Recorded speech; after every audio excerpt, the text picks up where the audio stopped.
અને આ આતંકવાદી હુમલા પછી ભારત અને પાકિસ્તાન વચ્ચેનો જે તણાવ છે, જે સંબંધો છે, સતત વણસી રહ્યા છે, તણાવ વધી રહ્યો છે અને જેની સીધી અસર બંને દેશોના વેપાર પર પડશે.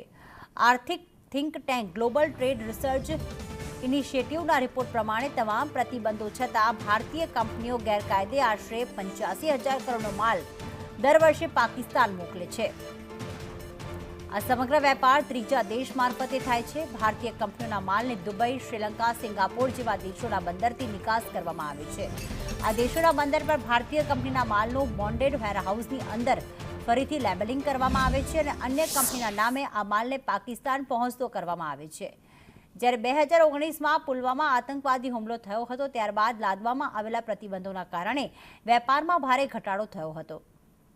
જો આપણે આંકડાઓ પર નજર કરીએ તો એપ્રિલ-જાન્યુઆરી 2024-25માં ભારત પાકિસ્તાનમાં $447.65 મિલિયન માલની નિકાસ કરતું હતું અને ફક્ત $0.42 મિલિયન માલની આયાત કરતું હતું. જ્યારે એપ્રિલથી જાન્યુઆરી 2023-24માં $1.18 બિલિયન નિકાસ તેમજ $2.88 મિલિયન આયાત રહી હતી.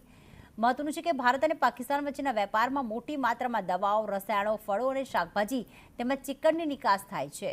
જ્યારે સૂકા ફળો, જીપ્સમ અને રોક સોલ્ટ સહિત ઘણી વસ્તુઓની ભારત પાકિસ્તાનમાંથી આયાત કરે છે.